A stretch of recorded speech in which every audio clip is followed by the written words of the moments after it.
garment gives every satisfaction. And you really think that this type of corset will keep my figure under control? With the stiffness of the best quality whalebone. Yes, but will they be strong enough? Well, strong enough for the whale.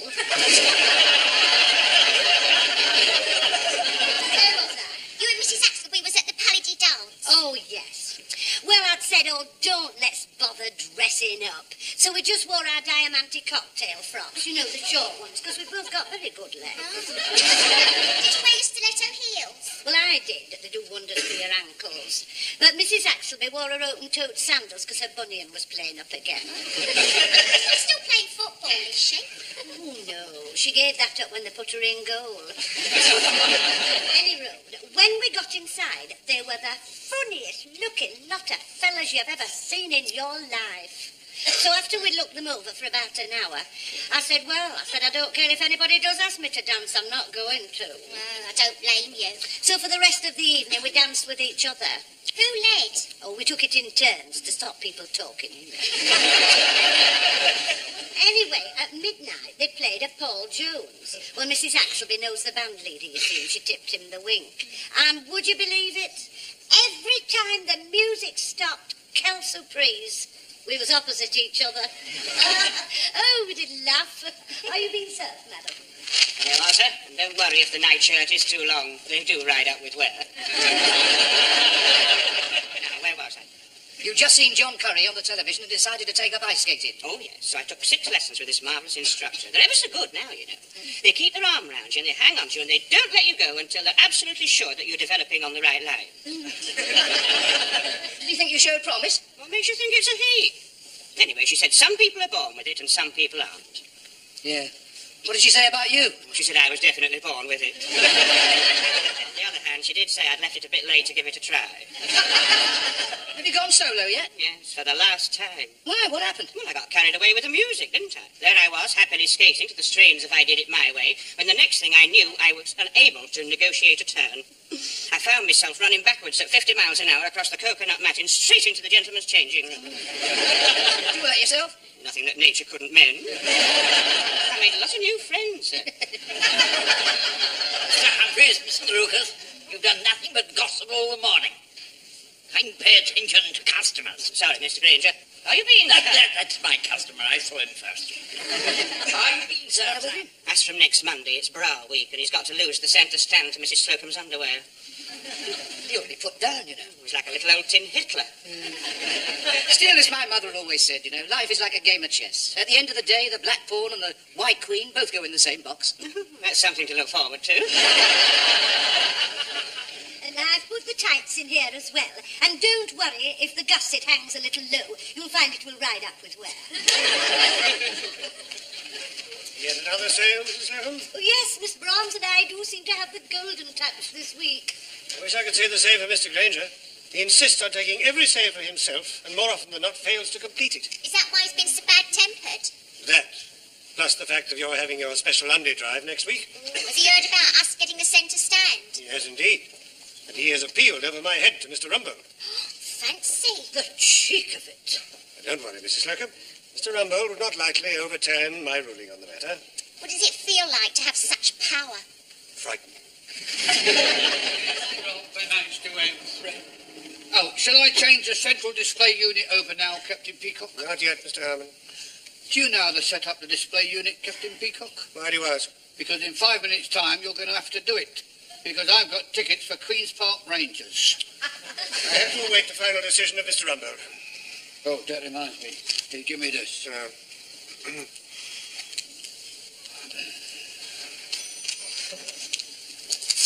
And the winner is...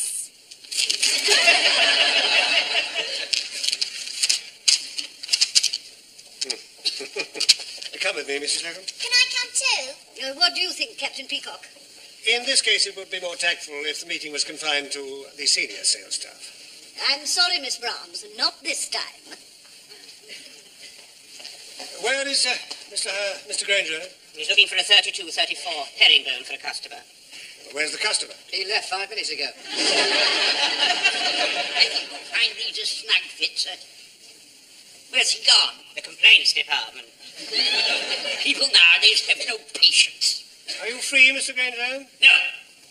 I've got to take these fiddling trousers back to the fiddling rack. You're junior. I'm not the junior. Mr. Lucas is the junior. You're my junior, so you can damn well take them. In that case, I shall pass them on to my junior. As far as I'm concerned, you can throw them out of the window. Oh, temper. Mr. Lucas, sit to these. Don't take it out on me. And don't you answer me back, you'll get my dander up.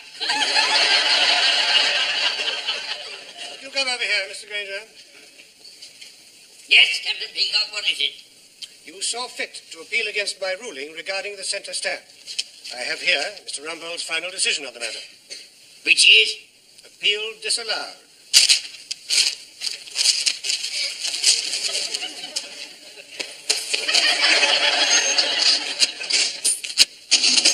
And then apparently he tore up my memo, threw it on the floor, and jumped on it.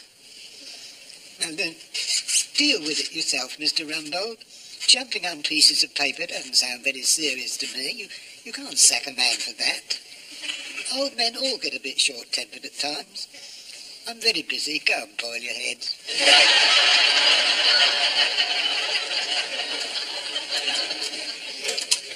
Peacock, you'd better all come in here, except for Mr. Grainger. But don't let him leave the store, Mrs. Slocum, Miss Browns, Mr. Rumbold would like a word with us in his office. It's about, Mr.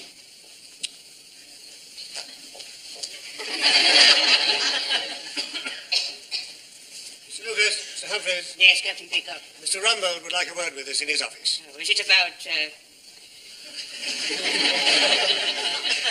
Is it about,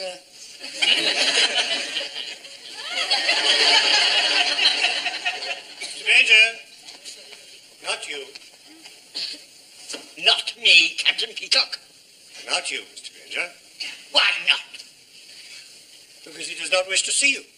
He may, however, wish to see you later, so you will not leave the store.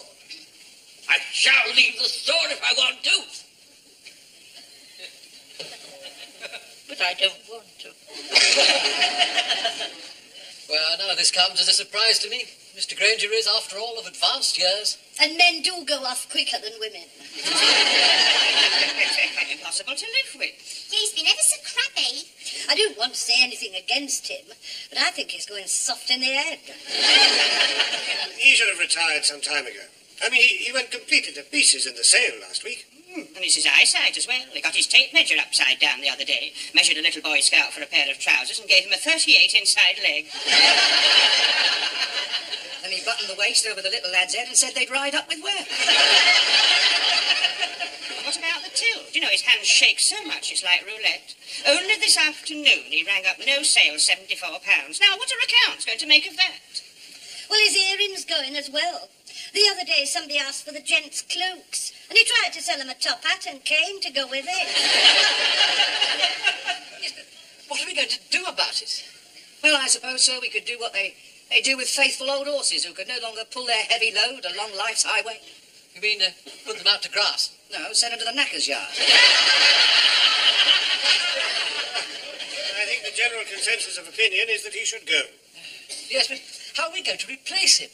Mr. Humphreys, have you got the confidence to step into his shoes? Oh, I have the confidence. And he has the experience too, haven't you, Mr. Humphreys? Doesn't he show in my face?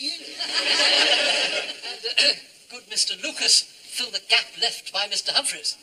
I don't think he's ready for that yet. He needs somebody with a lot of experience to take over the middle position. Oh, I agree. What are you talking about? Alexander the Great was only my age when he died, and he was practically ruling the world. Yes, but could he take an inside leg? Well, he'll never go of his own free will. And there's no reasoning with him. I mean, look at the way he tore up your memo.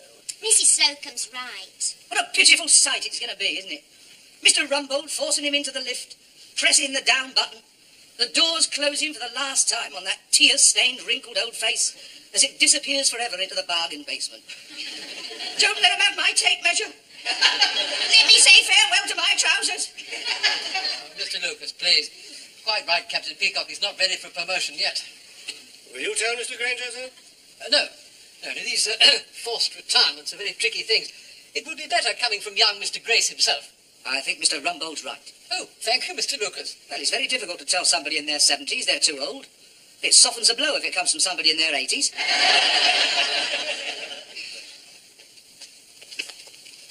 Are they still in there? Yeah, I did what you asked me to do. I stood outside the door and listened. Do you want to hear the good news or the bad news? The good news? The good news is that I could hear every word they said.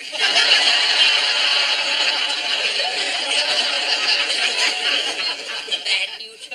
Every word they said. They want to give you the bullet. Do they? Were they all against me? Oh, no, they all wanted to give you the sack except Mr. Lucas. Dear boy. Yeah, he wanted to send you to the knackers, yeah.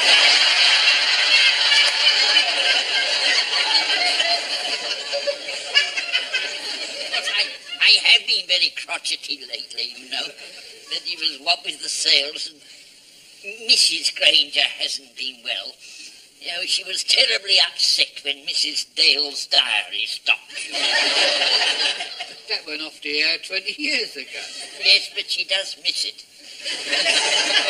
Of course, that's no excuse for me behaving the way I did. If I was you, I'd choose the honourable way out. What do you mean, suicide? Resign. Listen, get in first before they give you your cards. Go on. Yes, you're probably right. Yeah, well, I'll be off then. You'll be all right, won't you? Yes, I shan't be long.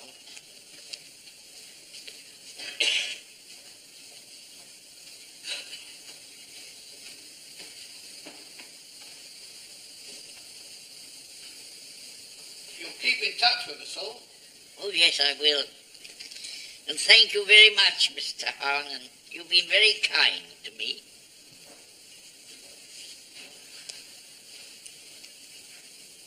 Dear Mr. Grace, I, Ernest Grainger, being of sound mind, having given the best years of my life to your store, regretfully... Oh, well, here we go again. Another week of magic at Grace Brothers. Just get these covers off Alexander the Great. You stepped into Mr. Grainger's shoes already? He's obviously not coming in. I mean, when anybody leaves a rolled-up tape measure and a letter addressed to Mr. Grace, it can only mean one thing. He's resigned. After the night of the long knives. We were only doing our duty. When questioned, I answered nothing but the truth, as my mother always taught me to do. Well, he brought it all on himself. He was thoroughly obstropulous to me last week. You can't help feeling sorry for him, can you? Well, there's no need to. He's made his own bed, he must lie in it. Yeah, next to Mrs. Grainger. Whilst he's lying there, he can explain to her that they'll probably spend the rest of their lives in bed together on account of the fact he can't afford the central heating on his old age pension. You was the one who wanted him knackered. I don't think we need to reproach ourselves. After all, the decisions are not in our hands. We do not employ Mr. Grainger. We do not sack Mr. Grainger. Mr. Grace does. Yeah, but he'll still blame us, won't he? Of course he will. He'll come in here and he'll take it out on all of us for the next 2 weeks while he's working out his notice. Are we going to buy him a farewell present? Not unless he apologises. Oh, I don't think there's much chance of that.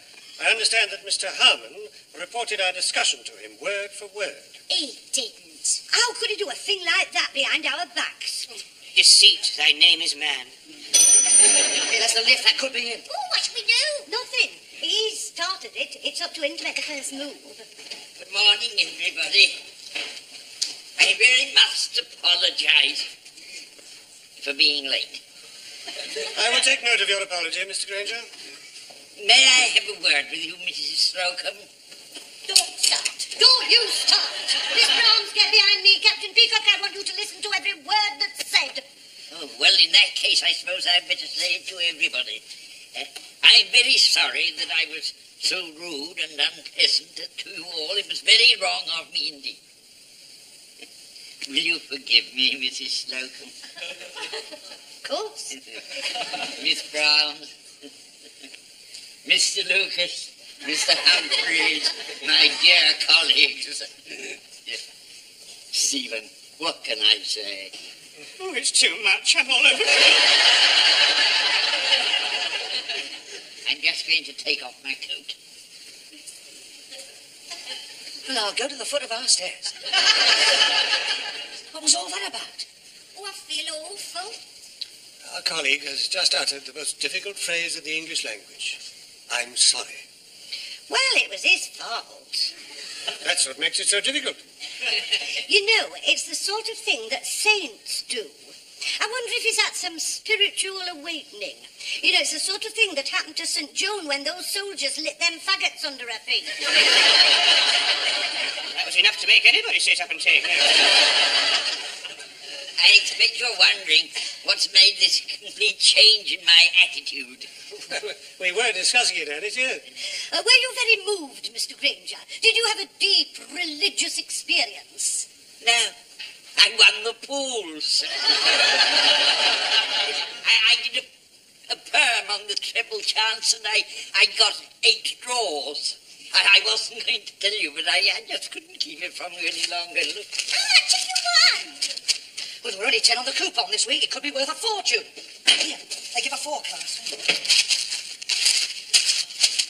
Here we are. 23 points and over, claimed by phone or telegraph. Have you claimed? He hasn't. Get on to them. I won a first dividend once before, you know. That was in 1936. Yes, I got £22.15 and sixpence. I think it might be as much as £50 now. Behind the times there, Mr. Grainger. Last week there were only 9 draws and somebody won $500,000. $500,000? Glass of water for Mr. Grainger. How much do you suppose Mr. Grainger's won? Well, there's every chance that dear old Ernest has won something in the region of $500,000. Oh, what a stroke of luck. And just when he lost his job. Yes, well, that's the point, sir. He omitted to put an X in the little box that says no publicity. Good Lord. We shall be besieged by the press. There'll be pictures of him shaking hands with Bruce Forsyth.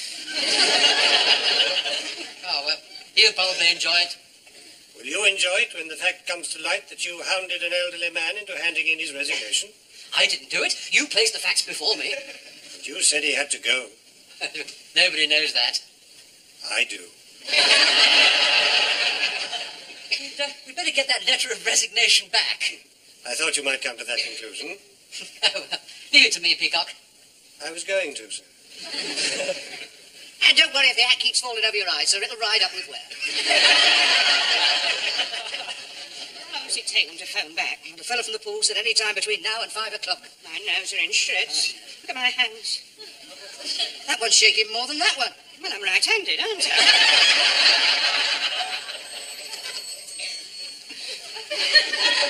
Control yourself, this is a crisis. Men's wear.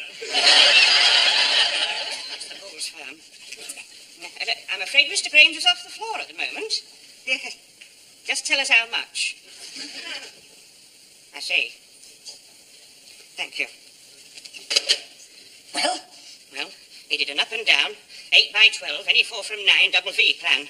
But did he get 8 draws? Well, not all in one column. It's a pity, really, because the first prize this week is £400,000. Well, did he get the second? The third? The fourth? Is there a 5th? Did he get it? Didn't he get nothing? It'll be the finish of him. Oh, when he thought he won, he went all lovely. Who's going to tell him? Well, Bag's not me. Bags don't count, I've got my fingers crossed. Well, we better be careful. If you blurt it out, he'll keel over. I think you ought to tell him, Mr. Humphreys. You've got a more delicate touch. Not in a case like this. I move that Mr. Humphreys tells him. Carries unanimous. Well, thank you very much for your democratic vote of confidence. Well, you should worry. Look at poor old Grainger. He's lost his job and 400,000 quid all in 1 week. Yeah, poor old devil.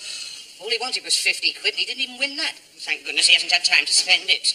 I'm sorry I've been such a long time off the floor. I brought you all a little present.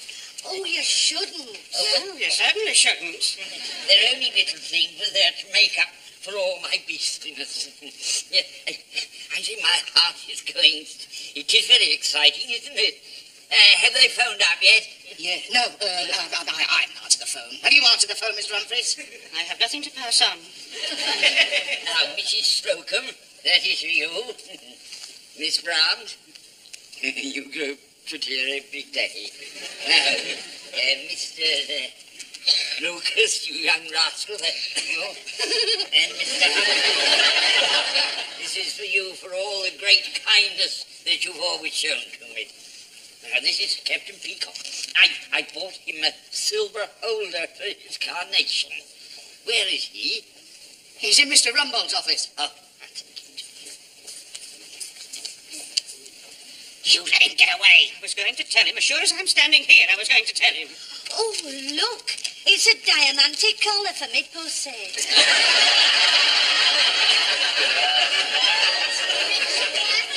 It must have cost at least £8.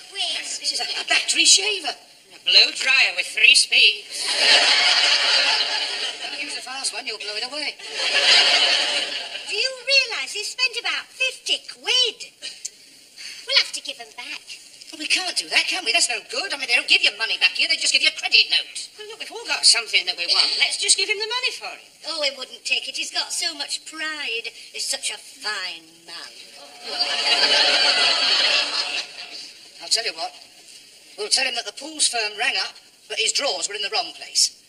And he's won 50 quid. Where are we going to get 50 quid from? Well, we'll have to have a whip round. Yeah, but the money's got to come from Liverpool. We'll get our Liverpool branch to send him a post lorry. We won't know the difference. Well, for heaven's sake, go and tell him quick before he buys a yacht. Hey, listen, tell him as he comes out of Rumbold's office, there's a sofa outside, he can collapse into that. If you're the first aid man standing by at his age, anything can happen. Thank you once again for the silver spoon, Mr. Grainger. I shall look forward to stirring my morning coffee with it. Well, they were just little things to remember me by when I'm no longer working. Rather hoping to persuade you to stay on. Yes. Well, now I've sent my letter to young Mr. Grace, I think I'd better go. Yes. And Mrs. Grainger fancies a world cruise. An irreplaceable colleague. Yes, indeed. One of nature's gentlemen. I nicked old Grainger's letter off of Grace's desk just as his bony hand was reaching for the paper knife. Well done, well done. Now, you tell Mr. Grainger that Mr. Grace refuses to accept his resignation and hopes that he'll stay with us for many years to come. And then, when he wants to leave in a few weeks' time, we'll give him a big send-off and get the right sort of publicity. How do you know that he will want to leave? Well, it stands to reason, doesn't it? No one watched this 500,000 nicker will want to stay around this time. I wonder if Mr. Humphreys has told him yet. Oh, sooner him than me. Look.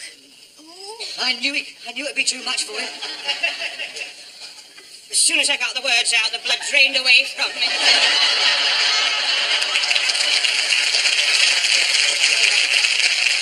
Is he all right? Oh, there you are. He's had a terrible shock, you know. I only won £50, did you know? Oh, what a disappointment. Well, I must say, I would have liked to have had a few £1,000, especially as I'm not going to be working anymore. I've got good news for you, Ernest. Mr. Grace wouldn't hear of your resigning. He even refused to open your letter. What's more, he hopes you'll stay on as long as you like. You really are all being very, very kind. I was very naughty, you know, very naughty. But I got into this terrible mood, and I just couldn't get out of it. Oh, well, you're better now. Yes, oh yes, I feel that as though I've been reborn, you know. You wait till you hear my letter. Now, dear Mr. Grace, I, Ernest Grainger, being of sound mind, that wasn't true for a start. Having given the best years of my life to your store, regretfully have to tell you that you're a miserable old boot. It gets funnier. Captain Peacock's nothing but a nitpicking old busybody. And Mrs. Slocum is a frustrated old cow.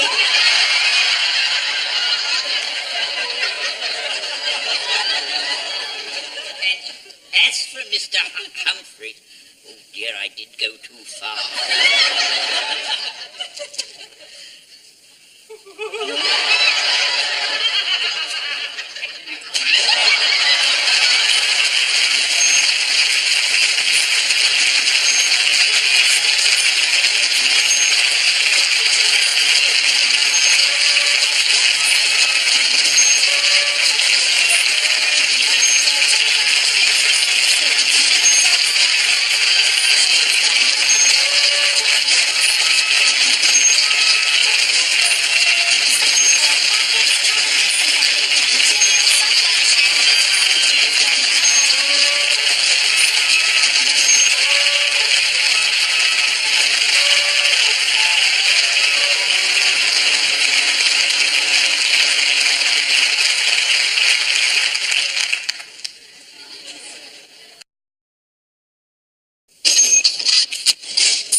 satisfaction. And you really think that this type of corset will keep my figure under control? With the stiffness of the best quality whalebone. Yes, but will they be strong enough? Well, strong enough for the whale.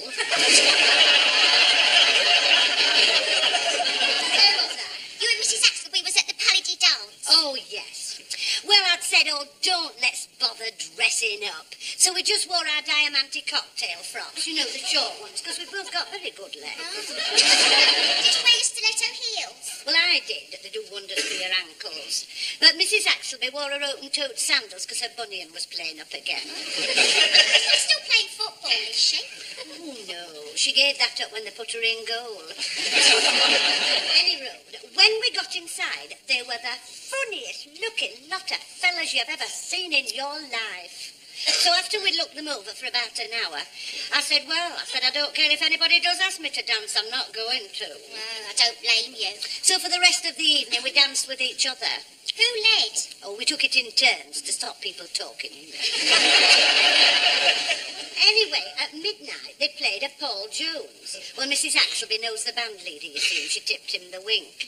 And would you believe it? Every time the music stopped, quelle surprise, we was opposite each other. Oh, we did laugh. Are you being served, madam? There you are, sir. And don't worry if the nightshirt is too long. They do ride up with wear. Now, where was I? You've just seen John Curry on the television and decided to take up ice skating. Oh, yes. So I took 6 lessons with this marvellous instructor. They're ever so good now, you know. They keep their arm round you and they hang on to you and they don't let you go until they're absolutely sure that you're developing on the right line. Did you think you showed promise? What makes you think it's a he? Anyway, she said some people are born with it and some people aren't. Yeah. What did she say about you? Well, she said I was definitely born with it. On the other hand, she did say I'd left it a bit late to give it a try. Have you gone solo yet? Yes, for the last time. Why? What happened? Well, I got carried away with the music, didn't I? There I was, happily skating to the strains of I Did It My Way, when the next thing I knew, I was unable to negotiate a turn. I found myself running backwards at 50 miles an hour across the coconut matting straight into the gentleman's changing room. Did you hurt yourself? Nothing that nature couldn't mend. I made a lot of new friends, sir. Mr. Humphreys, Mr. Lucas, you've done nothing but gossip all the morning. Kindly pay attention to customers. Sorry, Mr. Grainger. Are you being... That's my customer. I saw him first. Are you being served? As from next Monday, it's bra week, and he's got to lose the centre stand to Mrs. Slocum's underwear. You ought to be put down, you know. He's like a little old tin Hitler. Still, as my mother always said, you know, life is like a game of chess. At the end of the day, the Black Pawn and the White Queen both go in the same box. That's something to look forward to. And I've put the tights in here as well. And don't worry if the gusset hangs a little low. You'll find it will ride up with wear. Yet another sale, Mrs. Slocum? Oh, yes, Miss Brahms and I do seem to have the golden touch this week. I wish I could say the same for Mr. Grainger. He insists on taking every sale for himself, and more often than not fails to complete it. Is that why he's been so bad-tempered? That, plus the fact that you're having your special Lundy drive next week. Has he heard about us getting the centre stand? Yes, indeed. And he has appealed over my head to Mr. Rumbold. Fancy. The cheek of it. But don't worry, Mrs. Slocum. Mr. Rumbold would not likely overturn my ruling on the matter. What does it feel like to have such power? Frightening. Oh, shall I change the central display unit over now, Captain Peacock? Not yet, Mr. Harmon. Do you know how to set up the display unit, Captain Peacock? Why do you ask? Because in 5 minutes' time, you're going to have to do it. Because I've got tickets for Queen's Park Rangers. I have to await the final decision of Mr. Rumbold. Oh, that reminds me. Can you give me this?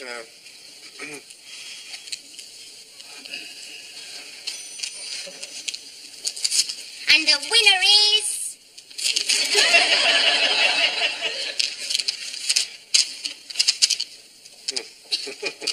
Come with me, Mrs. Slocum. Can I come too? What do you think, Captain Peacock? In this case, it would be more tactful if the meeting was confined to the senior sales staff. I'm sorry, Miss Brahms, not this time.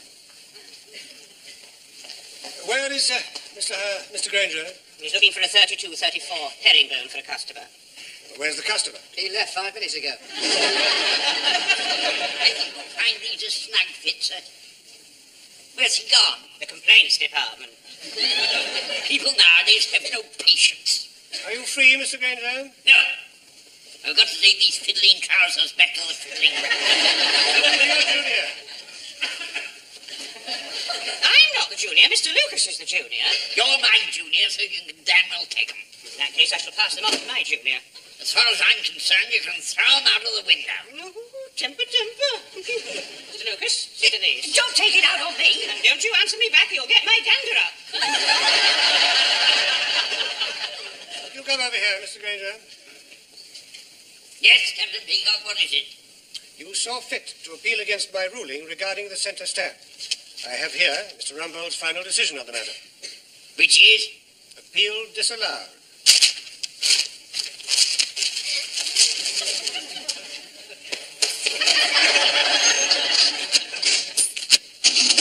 And then apparently he tore up my memo, threw it on the floor, and jumped on it. Now then, deal with it yourself, Mr. Rumbold. Jumping on pieces of paper doesn't sound very serious to me. You can't sack a man for that. Old men all get a bit short-tempered at times. I'm very busy. Go and boil your heads.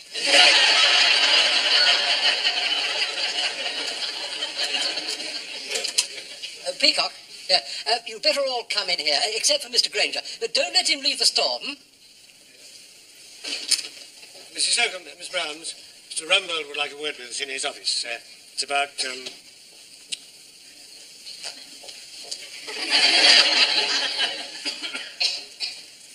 Lucas, Mr. Humphreys. Yes, Captain Peacock. Mr. Rumbold would like a word with us in his office. Oh, is it about,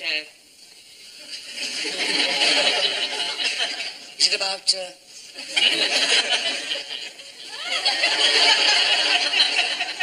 Mr. Grainger, not you. Not me, Captain Peacock. Not you, Mr. Grainger. Why not? Because he does not wish to see you. He may, however, wish to see you later, so you will not leave the store. I shall leave the store if I want to. But I don't want to. well, none of this comes as a surprise.